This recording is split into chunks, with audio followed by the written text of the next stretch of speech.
Kapatid, alam mo ba na may mga katotohanan pala na magpapadali ng buhay? Hindi lang buhay sa isang relasyon, kundi buhay nyo bilang isang individual, di ba? At ito yung mga bagay na yan. Kung interesado ka malaman kung ano na itong mga to, tara, pag-usapan natin yan.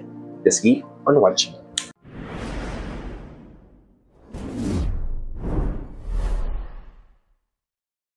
Hi, I'm Gary Opimo at gumagawa ako ng mga videos na katulad nito para matulungan ka na maging best version ng sarili mo at maibigay mo yung best self mo, syempre, sa taong mahal mo. Kaya kung bago ka pa lang dito sa channel ko, please consider liking this video. Hit the subscribe button and the notification bell para lagi kang updated sa mga videos na katulad nito na i-upload pa natin sa inaharap. So lately, kapatid, may nakausap ko isang intelihenteng tao na nagbigay sa akin ng idea na pwede pala natin padaliin yung buhay natin. I-simplify ang lahat ng bagay. Diba? And to summarize it all, kapatid, ito yung 5 bagay. Una, huwag ka mag-rely sa other people's approval. Hindi mo kailangan na approval nila, ng yes nila, ng okay nila, ng go signal nila para gawin yung mga bagay na gusto mong gawin para sa sarili, gusto mong gawin para sa buhay mo, gusto mong gawin para sa pangarap. Namuan mo kasi nire-rely yung decision mo sa ibang tao. Siguro dahil gusto mo na maging okay ka sa mata nila. Diba? Kaya hinihintay mo yung approval nila bago ka mag-go. Diba? The more kang natatagalan makamit o ma-achieve yung gusto mong bagay, the more kang nade-delay at posibleng hindi mo na maabot yung mga bagay na gusto mong maabot para sa sarili. Posibleng hindi na maganap yung mga bagay na dapat nagaganap sa'yo. Kaya, para masimplify ang lahat, huwag kang maghintay o mag-ask ng approval ng ibang tao. Kundi, kung ano yung alam mong tama, yun ang gawin. Okay? Kasi tayo sa ikalawa, yung pagiging dependent o yung pag-rely natin sa ibang tao ay makakasira sa yung too much dependency sa mga bagay-bagay talaga namang makaka-ruin ng pagkatao, even ng buhay. Halimbawa, kapatid, masyado kang nakadepende sa cellphone mo. Diyan na lahat nalagay yung mga bagay na magpapaalala sa iyo ng mga dapat mong gawin. So, paano kung nawala yung cellphone na yan, na-snatch? Diba? Kasalanan mo ba yun? Hindi, diba? External factor yun na posibleng mangyari sa iyo o sa kahit na sinong tao. Parang aksidente, diba? Ngayon, kung nandun lahat ng mga bagay na kailangan, dinabaliw ka na, naloko ka na, natutuliro ka na, hindi mo na alam kung mga susunod mong magiging hakbang, di ba? Kasi masyado kang dependent sa bagay na yun. Masyado kang nagre-rely doon sa mga tao na akala mo magiging kasama mo hanggang doon. Kung pala, hindi. Kaya huwag tayo masyado maging dependent sa bagay o sa tao kasi kaya natin maging independent on our own. Posible rin mag-promote ng growth natin bilang tao. Okay? Kasi tayo sa ikatlo, which is walang responsible sa'yo, kundi ikaw lang.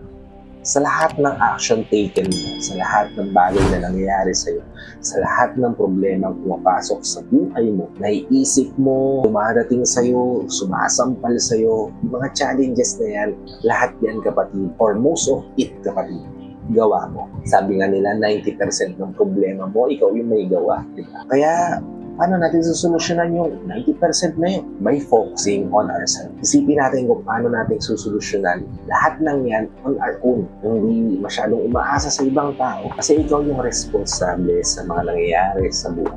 Hindi ako kayo ng halimbawa. Hindi ako lang shoot ng vlog kasi pagod na pagod ako. Ang epekto, wala akong upload kinabukasan. Na ang epekto, wala akong kikitain sa susunod na buwan. Diba? Ganun lang yun. Cause and effect. Kaya naman kung gagawa ka ng bagay na makakatulong sa pagkakaroon mo na mag-grow, garantisadong sooner or later, ma-achieve mo yung growth hinahanap. Okay? Kasi tayo sa ika-4, which is ang pagbagsak ay hindi maiiwasan. At okay lang yan. Normal lang na mararamdaman natin na babagsak tayo, lulugmok tayo. Hindi tayo makakaahon, mamumroblema tayo, mawawalan tayo ng lahat ng bagay. Ipon, gamit, pag-asa. Diba? Sa buhay. At lahat ng yun, mararamdaman natin ay failed tayo, broke tayo. And mananatili lang yun, kapatid, hindi tayo kikilos. And it's okay. Kasi hindi yun may iwasan. Maraming milyonaryo, bilyonaryo ngayon ang pinagdaanan yan. Nagsimula sila sa rag to riches, di ba? Kasi nga, kapag may success, may failure, di ba? Laging may kabaliktaran ng mga bagay-bagay. Laging may other side ng mga bagay-bagay. Even yung coin nga, di ba? Meron heads, may tails, di ba? So, para maranasan mo yung kaligayahan, kailangan mo rin maramdaman na masaktan. Kailangan mo rin maramdaman na mahirapan. Dahil sa pagkadapa mo na yan, matututo kang tumayo at lumaban. Okay? Proceed tayo sa ikalima. Last but not least, ikalimang bagay na makakatulong sa'yo para mapadali yung buhay mo ay yung acceptance. May mga bagay na controllables at may mga bagay na uncontrollables na yung hindi mo kayang baguhin dahil wala kang kakayanan, di ba? Halimbawa, kaya mo bang hindi pa ulanin ngayon? Hindi, di ba? Kaya mo bang gawing hindi mambabae yung babaero? Hindi, di ba? May mga bagay na hindi natin kayang kontrolin. Hindi natin kayang baguhin.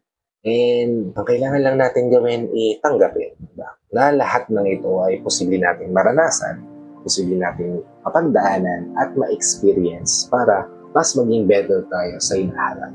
And it's up again to us kung magiging growth ba to o posibleng maging dahilan ng downfall mo. At yung tinuro sa akin ng intelihenteng tao na nagbigay sa akin ng idea dito ay yung idea na para ma-simplify yung isang relasyon, ibigay mo ng buo yung tiwala na meron. Again, trust is the most important foundation na magbibuild ng relasyon. At once na mabasag yan, kung nagtiwala ka rin sa tao, binigay mo ng buo yung pagtitiwala at sinira niya, bumitaw ka na. Wala nang second chances. Kasi sobrang mahihirapan na siyang buuin yun. Even if mabuo niya yun, lagi ka nang may reason para mag-look down sa kanya na ayaw naman nating maranasan. Kaya huwag nating iparanas. Ngayon, kung nagmamahal ka ngayon, ibigay mo ng buo. No doubt, ibigay mo ng buo. Kung babalihin niya yun o babasagin niya yun, nasa sa kanila na yun. Basta alam mo sa sarili mo na nagbigay ka ng buo. At wala kang talo kasi alam mo sa sarili mo na ginawa mo yung best mo para pagkatiwalaan yung taong mahal mo. Siya na yung tamang tao para sa'yo, naiingatan yung tiwalang binigay mo, o hindi, it's up to them. At least sa sarili mo, hindi ka magigilty dahil ginawa mo rin yung part mo na magtiwala sa tao pinili mo. Yan yung mga bagay na makakatulong sa'yo para mas-simplify yung buhay. And I hope na-simplify ko yung buhay mo. And if nabigyan ko kayo ng ideas para mas-simplify yung buhay, please help me share this to your loved ones na posibleng natin matulungan ng video na ginawa natin yun para nakatulong na kayo sa kanila. Nakatulong na rin ako sa kanila. Sa lahat ng FW viewers natin at sa mga viewers natin dito sa Pilipinas na walang sawang nanonood, sumusuporta at palagi nakatune in sa mga video na ina-upload ko. Maraming salamat po sa pagiging yung panonood at pag-support. Kung bago ka pa lang dito sa channel ko, please consider liking this video. Hit the subscribe button and the notification bell para lagi kang updated sa mga videos na katulad nito na i-upload pa natin sa inahan. So, hanggang dito na lang. Maraming salamat ulit sa panonood. I hope to see you all on my next vlog. Ingat ka dyan palagi kapatid. May God bless you and always protect you. Peace. Whenever your heart is broken